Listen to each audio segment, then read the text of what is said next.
Good morning. Welcome to our third installment, third class, on the Torah, the structure, authenticity, development, and relevance. Last week we spoke about the fact that there is a written Torah and there's an oral Torah. It's the same Torah, but it came in two forms of transmission. One part of Torah was put into writing, essentially an outline of all of the commandments that God wants us to keep. But an outline is that, exactly that, it's an outline. Imagine you go to take a course in university, but the professor is boring, but you need the material to graduate. So what do? When the professor comes into the classroom, he puts down his notes on the desk, and he turns around, you grab the notes and run. Make a photocopy if you're really nice, and then bring it back. And that way, you don't have to hear the lecture. After all, you're reading, you have all the notes. And it's the professor's own notes. There can't be anything better than that. And what happens? You don't understand a single part of the lecture. It's useless. The notes were only good for the teacher, the professor. He wrote the notes, so he should remember what he has to teach. But the notes are written very cryptically, by design, because he doesn't need any more. But the students, if they don't hear the lecture, where all the cryptic notes are fleshed out, they get nothing. That's exactly the way we look at the 5 books of Moses, the written Torah. The written Torah was written in an outline form. The professor, with a capital P, knows exactly what it means. But we don't know a certain thing. I mentioned last week, for example, it says, don't do malacha on Shabbat. Well, how is it translated? As work. But malacha does not mean work. There are things that we're not supposed to do on Shabbat that are not considered work by most people, and there are things that we're allowed to do that many people consider work, like rabbis. Rabbis work on Shabbat. Some of them, that's their main day of work. And yet, not only is it not forbidden, it's desirable, it's a good thing. So how do we know what the Torah means when it says malacha? That was transmitted through the oral Torah. That's the lecture. So the written Torah are the notes, the outline, and the oral Torah is the lecture, where you get all the different details, the information, the explanations, where everything is elucidated and fleshed out. Okay, so here we have these 2 parts of the Torah that were transmitted at Mount Sinai, telling us what we're supposed to do and what we're not supposed to do. And then a new situation arises that was not covered by the Torah. The Torah doesn't cover every imaginable scenario that could arise in a person's life. So what are we supposed to do? We want guidance. What are we supposed to do? Flip a coin? If it's heads, I can do it. If it's tails, I can't do it. Is it arbitrary? No. Obviously, the Torah was meant for us to use in every generation for eternity, which is what the Torah says. These are eternal commandments, contrary to some other religions that claim that the Torah was superseded by a new religion, a new prophet. The Torah repudiates that very strongly by saying these are eternal statutes for all future generations. So how do we deal with a new situation? To use an example, we have a lot of medical problems, issues, moral issues that have arisen precisely in the last half a century because of modern technology. We have test tube babies, we have surrogate motherhood, we have trans issues that are coming up in the last few, and those are really serious legal questions. How does Jewish law, I'm not going to go into it right now, maybe we'll have a class on that, but someone who is a boy and transitions to becoming a girl, does he or she, whatever you want to call it, have to put on tefillin when they're 13? Do they have a bar mitzvah or a bat mitzvah? Do the laws apply to them as a male because that's what they were born as, or as the way they transitioned? Now, I'm not going to give an answer to this question because I want to keep you in suspense. But this is an issue that never arose before, at least not in that form. This was non-existent in Jewish life.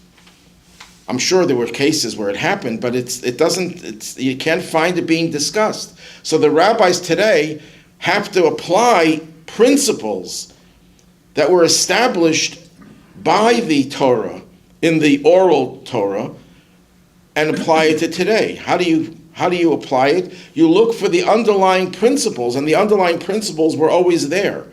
So rabbis could take, when I say rabbis, I have to be very careful, because not everyone who has the title rabbi before his name is qualified to interpret the Torah and apply it to new situations. You have to be someone who is well-versed in the entire spectrum of Jewish knowledge and who has studied for years and years and devoted his life to interpreting and knowing how to interpret the Torah. But what does that rabbi do? What does this great sage do? He doesn't say, you know what, I think it should be this way because that's my feeling. If he says that, you reject whatever he says.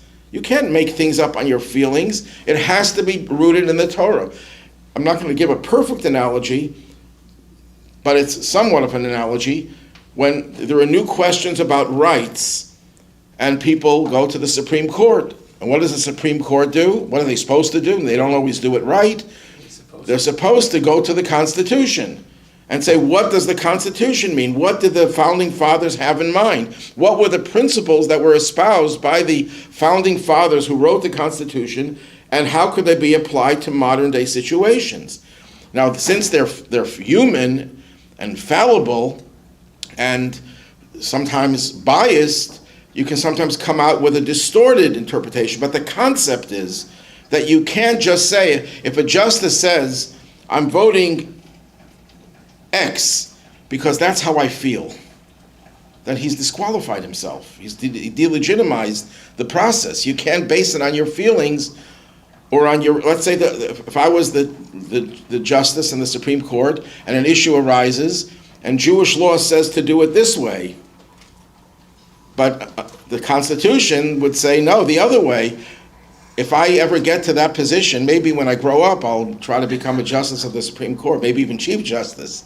But I would be guilty of a serious breach of trust if I ruled in accordance with the Jewish law, because I wasn't appointed to the Supreme Court to judge things based on Judaism. If I really feel conflicted, I would say, I feel conflicted, I'm going to have to, what's the word they use? Recuse myself. I'm going to have to recuse myself. That would be a proper thing to do. But I can't, certainly not, I have to go by what the Constitution says. Similarly, a rabbi, a rabbinic authority, it's a better way of putting it, a rabbinic authority cannot just base things on his feelings, on his, well, I'm leaning in this direction because that makes more sense to me. You can't just base it on making more sense, because what makes more sense to you makes less sense to someone else. It has to be rooted in the Torah. And where do we get it from? From the oral Torah. Now, what happens if there are disputes? I'm going to tell you a very, very big secret. Don't tell anybody. Rabbis don't always agree. Please. The Jewish rabbis, right? They don't always agree. And not because they're contentious people, but because the Talmud says there are no two people who think alike, just like there are no two people who look alike. God created us. He wired us to have different ways of looking at the same thing. And even if we agree, we could still approach it different ways. That's the beauty of being human, that we are all very different. There's nothing wrong with that. That's a positive thing. So what happens when the question arises in interpreting the oral law and two rabbis or more disagree? One says yes and one says no. So what do? So the answer to that, it depends on which period of history we're in. From the time of Moses onward, there was an institution called the Sanhedrin. Interesting, the word Sanhedrin is a Greek word. The Torah has another word, shoftim, judges. Moses was commanded to establish a court of 71 judges. There were other lower courts of 23 judges and of three tiers of judges of courts. There was only one Sanhedrin. There are dozens, if not hundreds, of lower courts, but only one Sanhedrin. Whenever an issue of Jewish law would be broached, you would bring it to your local court.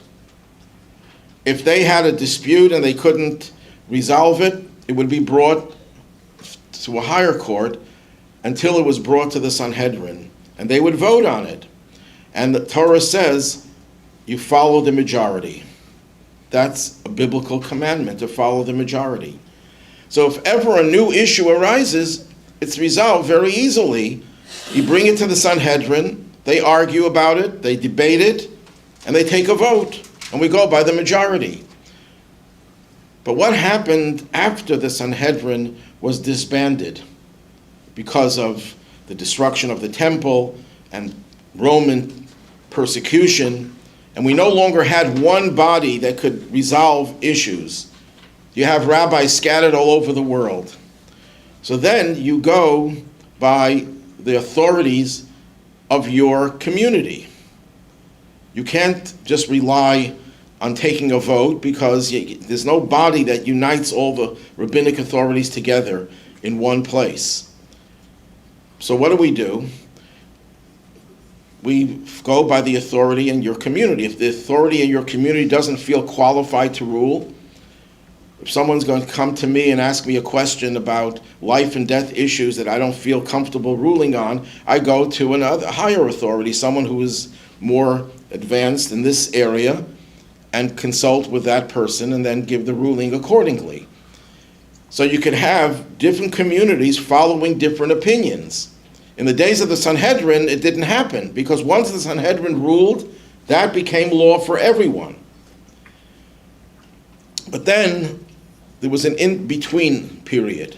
From the time the Sanhedrin was disbanded until we got scattered all over the world where we don't have any central authority, there was an interim period. That's when they put the oral Torah in writing.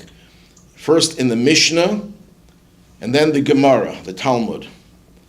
Once the Talmud was completed, Maimonides writes, that represented the consensus of all Jewish authorities. The Talmud was written at a time when most of the Jews resided in Iraq, Babylonia, and overwhelmingly, probably 90+% of all the great rabbinic authorities were represented in the Babylonian Talmud. And if that came to a conclusion, it's binding on everyone. That's just like the Sanhedrin. Why did the Sanhedrin have this power to rule for everyone? And their word was the final word, because they were representative of all of the Jewish people. They were the senior scholars and authorities of the entire Jewish people. But the Talmud also, in a different way, represented the totality of Jewish scholarship. So once the Talmud was completed, there is no central authority.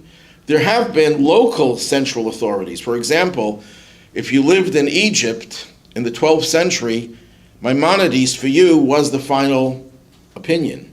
If you lived in Yemen in the 12th century, Maimonides was the last word in every matter of Jewish law. They accepted him as their authority. But if you went to southern France, the Rambam's greatest critic, known as the Raavad, Rabbi Abraham ben David, he was the central authority. And he, in many ways, rivaled the Maimonides in his greatness in terms of his scholarship. If you went to Iraq then, there were other rabbis who were the central authority. And the same thing is true today. There are people who follow certain authorities. But now, since we're living in such a interdependent world where we're not living, we could communicate with Australia just as easily as we could communicate with someone living down the street. So there's no real thing that you follow the authority who lives in your neighborhood.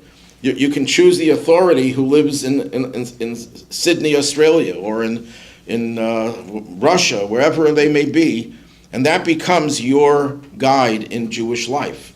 Until Mashiach comes, when the Sanhedrin will be reconstituted, that's how we do things. Once we'll have the Sanhedrin, they will vote on these issues, and we'll have one practice for everyone.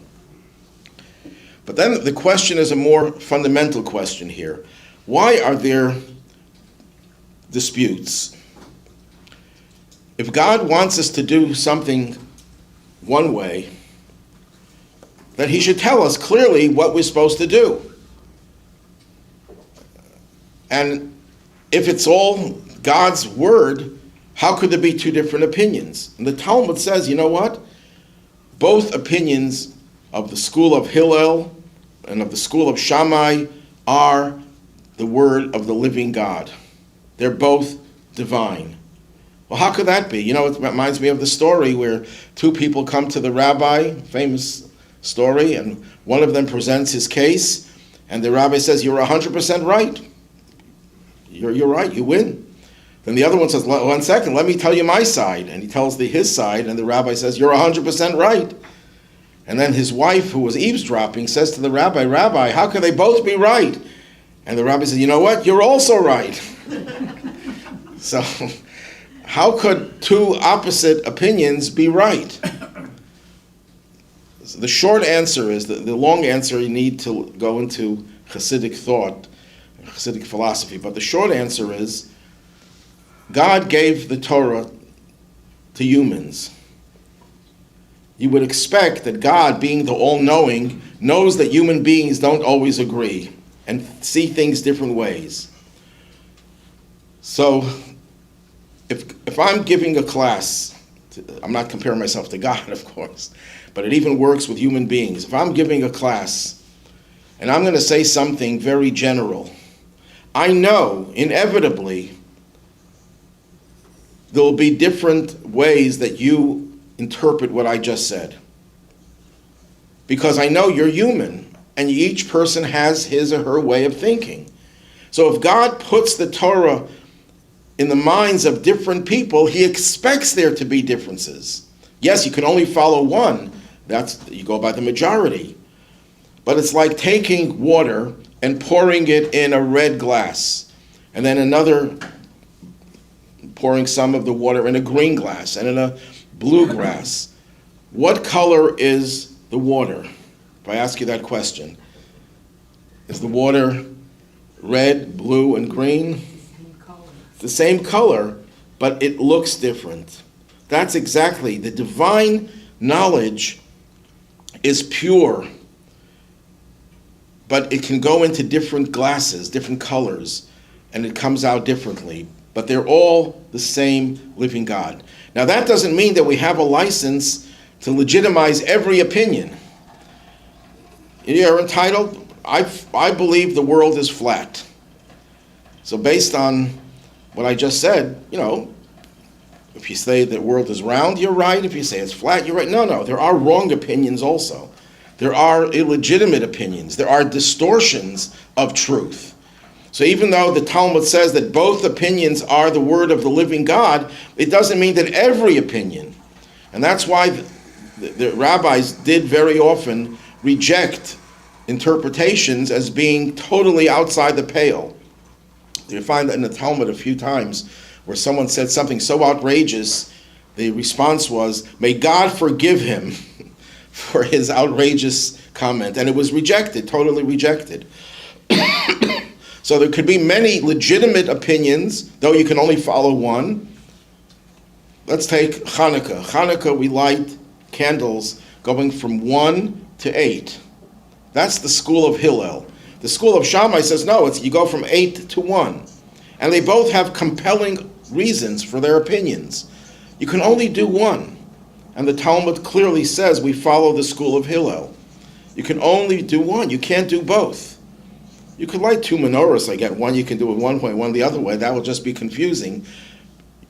But they're both the Word of God. They both have legitimacy. They're both logically and spiritually valid.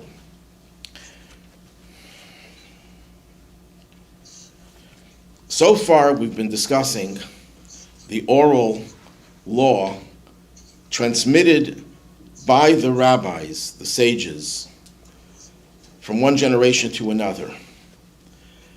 Now, whatever they transmitted is not their own opinion, it's biblical law. If the Torah says that we're supposed to rest on the holiday of Shavuot, which is the upcoming holiday, and the definition of rest was not stated in the Torah, it was transmitted, that is what the Torah means. The rabbis don't make it up. But the rabbis also made up things. They also instituted new things. And there are several categories of that. Now, based on what? What right does a person have to add things in the Torah? The Torah itself says don't add any more commandments and don't subtract. So Maimonides asked that question, and he says, yes, if I claim that there used to be 613 commandments, now I'm adding another one, that you should have pink tablecloths when you give a class. You're obligated to use pink. If I made that up, and I say that's a 614th commandment, I violated the Torah. You can't make up any new divine biblical commandments. But the Torah did give the rabbis the authority, the responsibility, and the power to legislate new laws as rabbinic laws. Because there are certain areas in life that the Torah doesn't cover directly, and the rabbis felt a need to legislate. And there are several categories. But before I tell you the categories, let me just read something from the book of Deuteronomy. If you want to look it up later on, it's chapter 17, verse 8. After the Torah commands us to appoint judges in all of our cities, the Torah continues, if a point of law eludes you, and goes on to give different examples of different questions of law, you should make the journey to the place that God, your God, will choose. You should come to the priests, the Levites, and to the judges who exist at that time. You should question them, and they will tell you words of judgment. You must obey the words that they will tell you. You should carefully obey everything they instruct you. You should act in accordance with the teachings that they instruct you and according to the judgments they issue to you. You must not divert from the words they will tell you, right and left. And there are several other verses in the Torah that have similar content, similar ideas, that the Torah appointed the rabbis, the judges, because the rabbis are essentially judges. People always say, what does the word rabbi mean? And people say it means priest. No, a rabbi is not necessarily a priest. A Kohen is a priest. Well, a rabbi is a teacher. The word rabbi doesn't mean teacher either. Rabbis are teachers. The word rabbi comes from the word rav, a great one, a person with power. Well, what power does a rabbi have? He could put everyone to sleep and put the anesthesiologist out of business. No, that's not what the power of a rabbi. The rabbi has the power to be a judge. In America, the most powerful people are judges. They could put you in jail if they don't like the way you looked at them. The president can't do that, but the judge, even a little town justice, can do that. But anyhow, the rabbis have the power because they are essentially judges. They make decisions and rulings based on Jewish law that affect the lives of the people who follow them. So a rabbi is, of course, and a judge has to be a teacher as well. You have to teach the new generation to be judges. But the official position of a rabbi throughout history was to be a judge. Now, the rabbi, in his position, and I'm not talking about a local synagogue rabbi, we're talking about the sages, the greatest authorities. They legislated in a few different areas. Number one,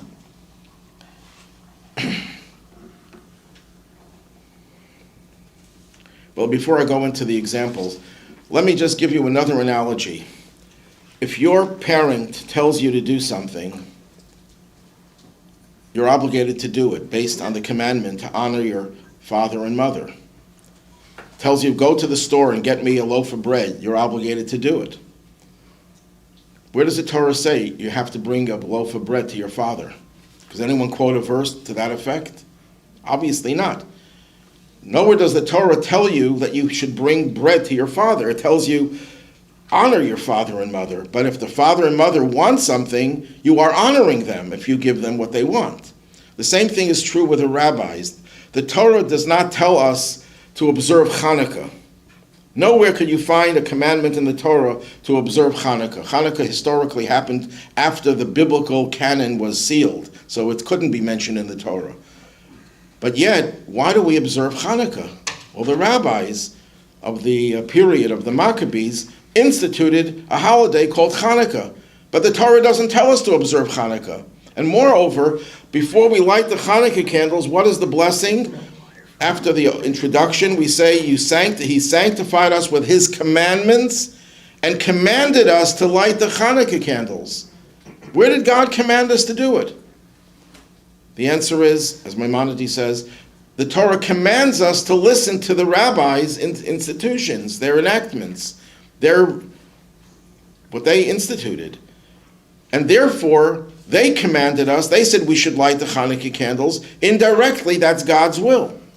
Just like if a parent tells you to do something, the Torah doesn't tell you to do that specific thing directly, but indirectly, that becomes a commandment.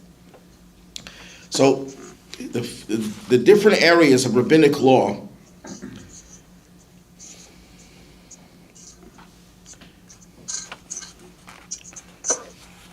is new holidays, new observances. Purim, for example. The Purim is not mentioned in the 5 books of Moses, where all the commandments come from. There's the book of Esther, but that's post 5 books of Moses. The post-biblical books don't have the authority to command us to do things on the same level as a biblical commandment. Yes? You're making kind of comparisons, analogies to the U.S. Constitution. The U.S. Constitution has means of overturning things. So the question that I have is, can a group of rabbis today override something that a group of rabbis made in the past? That's a good question, and the answer, I'm going to give you an incomplete answer, that there are times, the Talmud says, that one Sanhedrin could override some of the things that a previous Sanhedrin, and if they're greater in stature. But there's a catch-22, because no body of Judaism will ever say we are greater than our predecessors. Even though it may be true, no one is going to say that.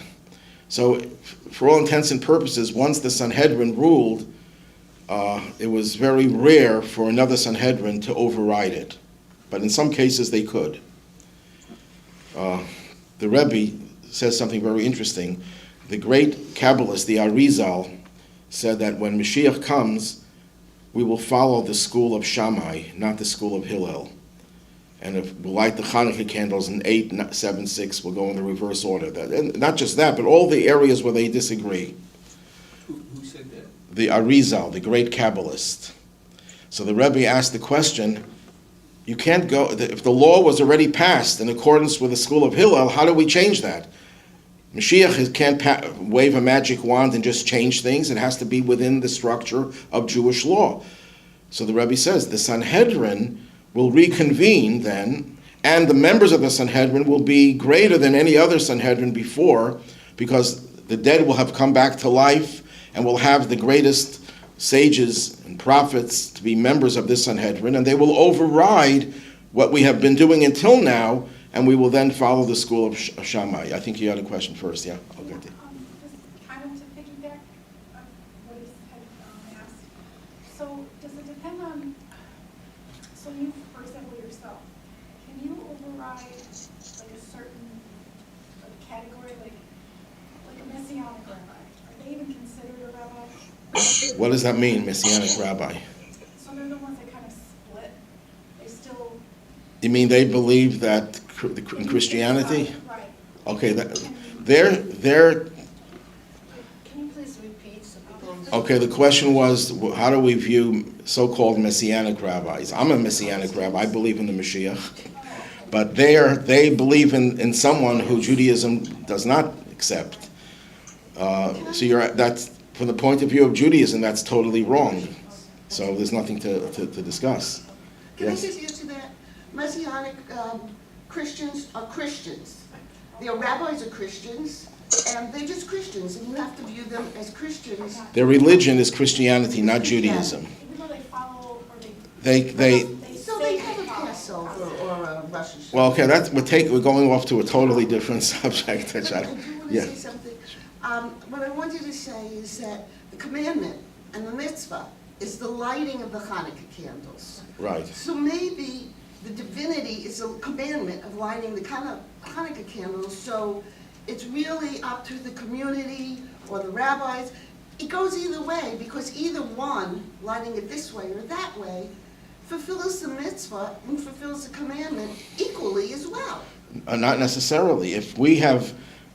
The rabbis have ruled unequivocally that we follow the school of Hillel, even though the school of Shammai is still representing God's word, it's the wrong word to follow.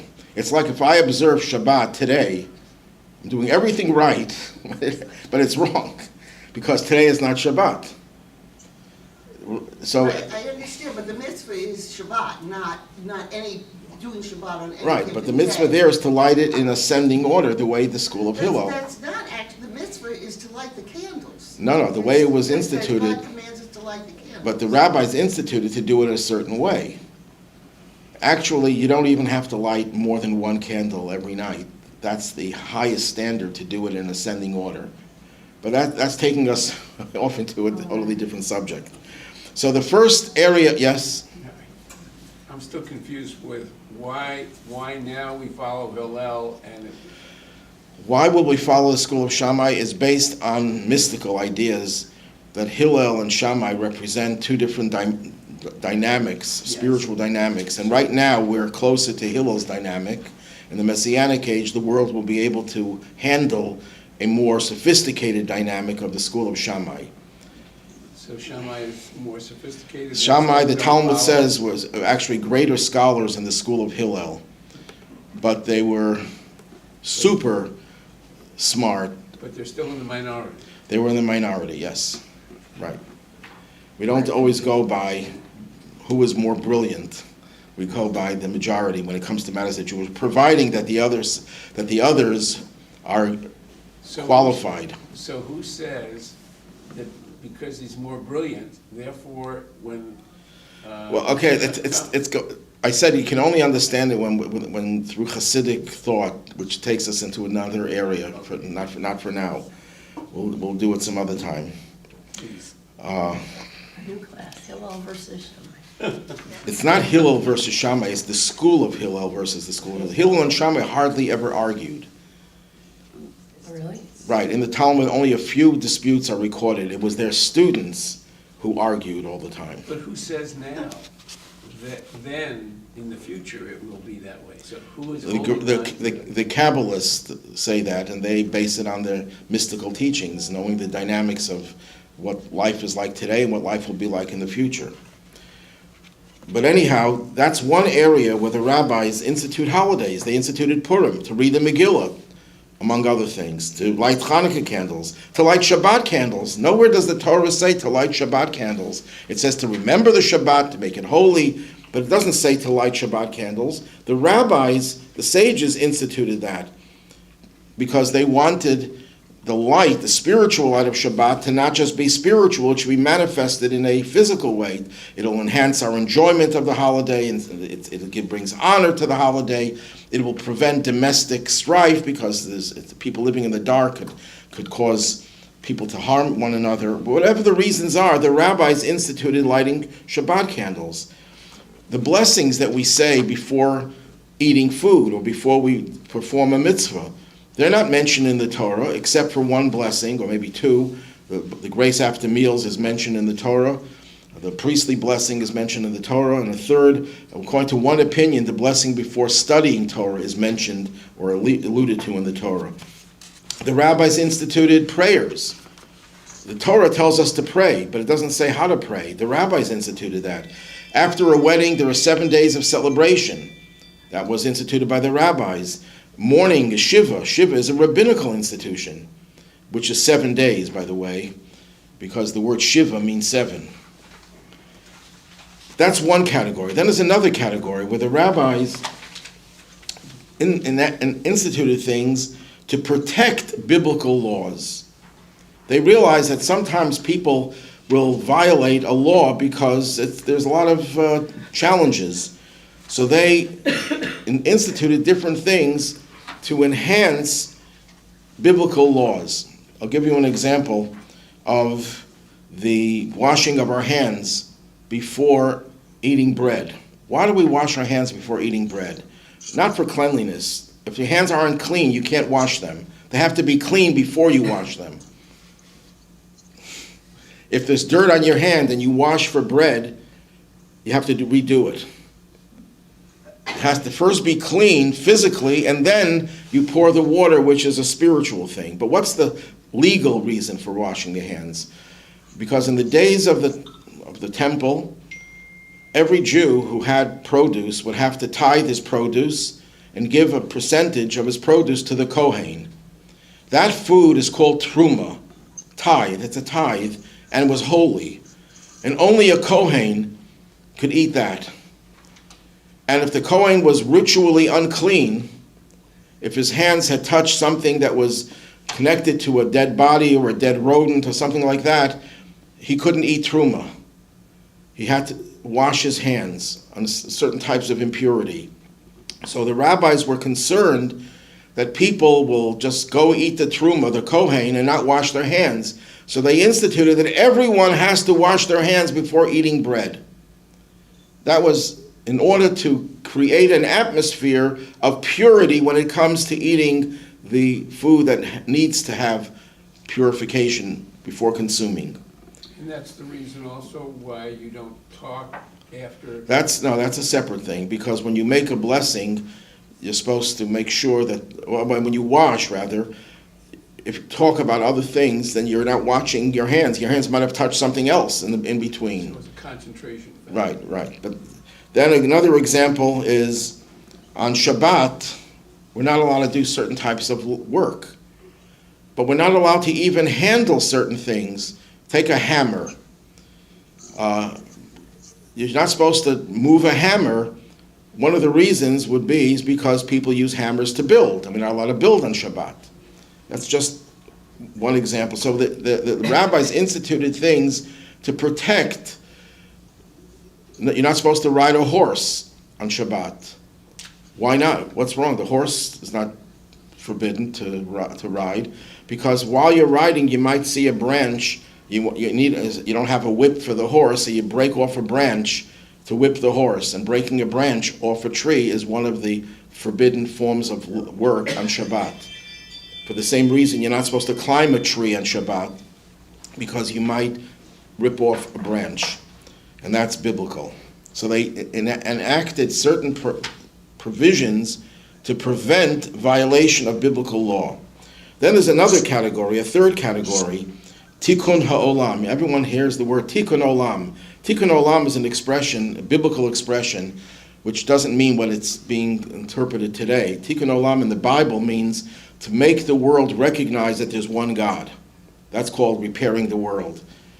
If you just use a secular idea of making the world a more peaceful place, that's a nice thing, but it's not Tikkun Olam, because if you don't do it under the name of God, it's not what the Torah says. But the Talmud has a second meaning of Tikkun Olam. The Talmud says there are things that the rabbis instituted to protect society.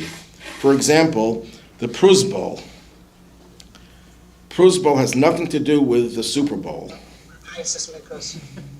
The Pruz Bowl was an enactment by Hillel himself, not his students, to protect a biblical commandment. The Torah says like this: you're obligated to lend money to a needy person. If someone comes to you and says, I need a loan, if you have the ability, you're obligated to give it to that person, poor or rich. Rich people sometimes also need loans. Now, the Torah also says that every sabbatical year, all your debts are canceled. So there's a problem. And the Torah notes this problem.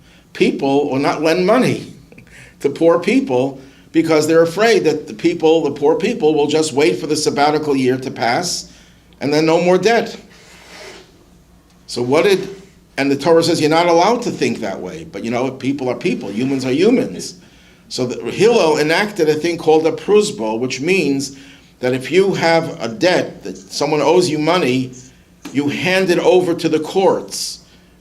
So that it's not you collecting it anymore, it's the courts are collecting it. It's in their hands. And that's a provision the Jewish law allows for. It's a little bit more complicated than that, but that's the gist of it. So Hillel enacted, that's called Tikkun Olam. He fixed the world to make sure that people will not default on their loans by design and prevent people from wanting to lend money anymore. Yes? So is that like a statute of limitations, so that if you bring it to the court before the 7 years, right, then the cost is still... Then the courts are now collecting it. It's not your debt anymore. It's in the hands of the court. It's a little bit more complicated than that, but that's the principle behind it. Another example is, in the olden days, tragically, Jews were often kidnapped for ransom. Pirates would be more than happy to, kidnap, take hostages that were Jewish, because they knew the Jewish communities would pay ransom for them, and pay high ransom. So what happened was that pirates and other hostage takers would only focus on stealing Jews and kidnapping Jews, because they commanded the highest prices. So the Talmud, the Mishnah says, for Tikkun Olam, to save Jews' lives, and also not to impoverish Jewish communities, you are not allowed to pay for a hostage more than the going price. Which means, if they take a Gentile, they say, we want $10,000 for the Gentile, and they say, but for the Jew, we want $12,000, you don't pay it. How do they figure that out? What? How do you figure out the going price? Unfortunately, there was a slave market in those days. The slave market was like any market today. We know the price of apples today in any given territory. But whatever was the going amount, and if they demanded an exorbitant amount, you don't pay it to protect future hostages. Those are some of the examples. But in addition, so those are the three areas of rabbinic law where they instituted new practices, new rituals, where they enact things to protect existing biblical laws, and where they did things, Tikkun Olam, to protect society. Then there are Jewish customs that were not legislated. They became part of Jewish practice, like Simchat Torah. The happiest day of the Jewish calendar is the day when we celebrate with the concluding of the reading of the Torah, and we dance with the Torah. Nowhere is it mentioned in the Torah. Nowhere is it mentioned in the Talmud. Nowhere is it mentioned in Maimonides' writings. It was a custom that developed in some regions, and then it spread, I believe now, to the entire Jewish world. Once the custom has been accepted and embraced by everyone or by a community, it becomes a binding thing on that community. But those are not rabbinic laws, those are customs. But now we have a question, which we might have to leave for next week to answer. I'll just pose the question. Judaism is based on both the written Torah, which has a fixed amount of words and letters. You look in the Sefer Torah, it has 304,805 letters. Every Torah scroll has the exact number of letters. There are some differences amongst Yemenite Torah scrolls. I think maybe, I don't know the exact number, but it's a very minuscule number where the Yemenite have a little bit of difference, a few words that are spelled a little differently, and they have a few more letters than the non-Yemenite Torah scrolls. It was kept so meticulously accurate that we have the Torah scroll. Now we have scanning with computers. There's a scribe that goes around, he wants to come to Buffalo also, with a scanner where he scans Torah scrolls, and in most cases they find mistakes because humans make mistakes. So, and then he repairs it. He doesn't charge for scanning. But if he has to repair it, he charges $700 per Torah scroll to repair it. At any rate, the written Torah is precise. The oral Torah is not. The oral Torah is constantly growing. So the question is asked, why didn't God give us the oral Torah immediately? Why did he have to rely? I'm going to tell you, don't do work on the Sabbath. Don't do malacha, which is translated as work. But you're going to have to break your head to figure out what it means and then go into details. Why couldn't God have given it to Moses together with the rest of the Torah? Why did there have to be a written Torah and an oral Torah? That's the question that has been raised by many over the ages. Actually, the Talmud even addresses it, but it was also addressed by much later authorities. So what we're going to do next week is to try to I'll give you just one answer, and the answer is very simple, very practical answer. The oral Torah is too extensive. If it would be put into writing, it would never end. Encyclopedia Britannica, don't they give out a new book every year? They used to. I don't know if they still do it. Now we have Wikipedia. That's right. Right. So every year, there are hundreds of volumes being published today of Jewish law interpretation, dealing with new situations. Where would you draw the line? What would you write, and then what would you leave out? There's no end to it.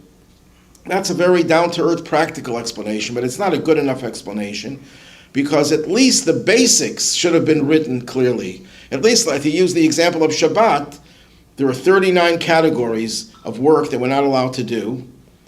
So the Torah could have said, don't do work on Shabbat, which includes 39 categories, namely those activities that were primary in the construction of the Mishkan, of the tabernacle, which is what the oral Torah says. Why couldn't that have been written down? That would have saved us a lot of heartache. We would have had a much more solid basis for those laws.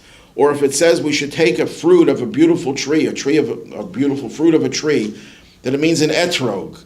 Why couldn't it have just said an etrog? It could have written it. Why did it have to be passed down orally? Or an eye for an eye.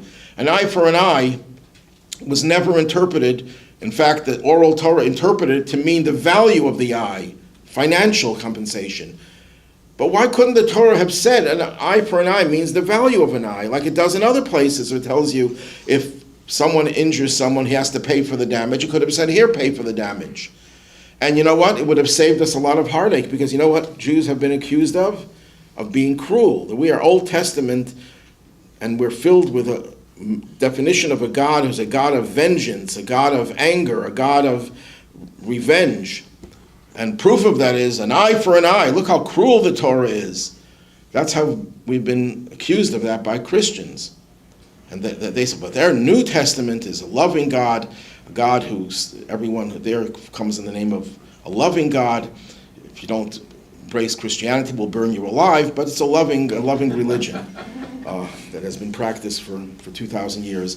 But we have been accused of being cruel and sadistic because of the eye for an eye. If the Torah would have just said the value of an eye, we would have eliminated that threat or that accusation against us. So the question still remains, why couldn't the Torah have put the oral Torah in writing? Yes, or at least some of it in writing. I was going to say in comment about what you said, that Shakespeare made us famous for that in The Merchant of Venice. Yes, yeah. And the reality Pound is of flesh. Shakespeare probably never met a Jew in his life, because Jews were outlawed In England, yeah, at that's that right. time. That's true. But that's a very good point, that was the way we were perceived, that we were Old Testament. God is an angry God and wants to punish us. There's no love, although the Torah is full of expressions of love and everything else. But anyhow, the question still remains, why couldn't it have been written in the Torah originally, and it had to be kept out of the Torah and transmitted orally? So we'll leave the other answers for next week, God willing. Thank you. Stay tuned for 11 o'clock for the next class. I have questions about point when you said